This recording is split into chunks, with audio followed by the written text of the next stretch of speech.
శాస్త్రి గారు రాసిన చిలక ఏ తోడులేక ఎటేపమ్మ ఒంటరినడక అన్న పాట గుర్తుందా?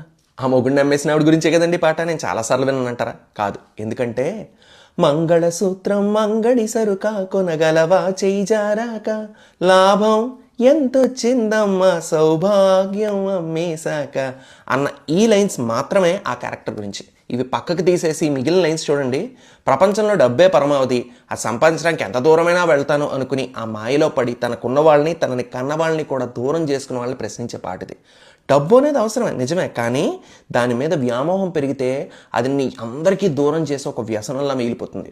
ఒక మనిషిని ఇక్కడ చిలకతో పోలుస్తూ తన చెట్టు గూడు అన్నింటిని వదిలేసి ఆశల కోసం చాలా దూరంగా ఎగిరిపోతున్నావు అనుకుంటూ దానికి జీవితం విలువ తెలిసేలా ఈ పాట రాశారు శాస్త్రి గారు.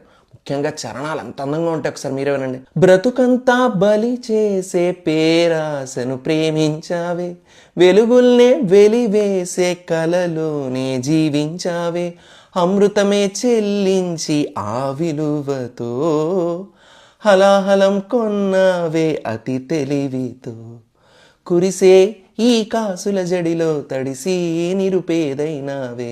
అంత సంపాదించాలి ఇంత సంపాదించాలని కళల్లో కోటలు కట్టావు. నీ జీవితంలో వెలుగునిచ్చి అందరినీ కోల్పోయి నువ్వు కన్న కళల వెంట ఊరేగావు. నీ సహచరులు స్నేహితులు కన్నవాళ్లతో గడిపిన క్షణాలు కదా అమృతం లాంటివి. కానీ డబ్బు మీద అత్యాశతో వాళ్ళకి దూరమై ఒంటరితనం అనే విషయాన్ని కొనుక్కున్న నీ అతి తెలివి ఉంది చూడు, నిజంగా చాలా బాగుంది. ఈ డబ్బు అనే వర్షంలో తడిసి అందరినీ కోల్పోయి ఒక నిరుపేదగా మిగిలావు, శభాష్ అని అంటున్నారు.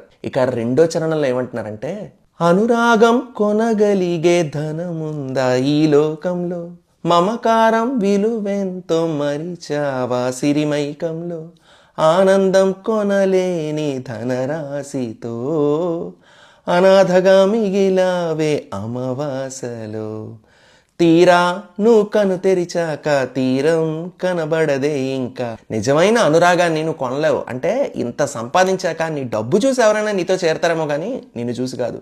నిజంగా నిన్నుగా ప్రేమించేవారు నువ్వు ఎప్పుడో కోల్పోయావు. మమకారం విలువ తెలుసా నీకు?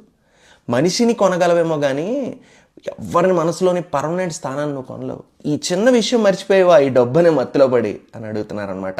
ఇంకా పరిస్థితి పూర్తిగా చేదాటిపోతే నీ కనుచూపు మేరలో నా అనుకునే వాళ్ళు ఎవ్వరూ కనిపించరు. ఆ జరిగే రూపే నువ్వు కళ్ళు తెరు అని అంటున్నారు. అందుకే పల్లవిలో ఇలా చెప్తున్నారన్నమాట, ఓ చిలక ఎవ్వరి తోడు లేకుండా ఎటువైపు అలా ఒంటరిగా నడుచుకుంటూ వెళ్ళిపోతున్నావు, తెలిసి ఎడారిలో ఎండమావుల మీద ఆశలు పెంచుకుంటున్నావు, చూసుకో మరి నీ డెస్టినేషన్ ఎటో అని బుద్ధి చెప్తున్నట్టు ఇలా పాడుతున్నారనమాట. ఎలా అనిపించింది?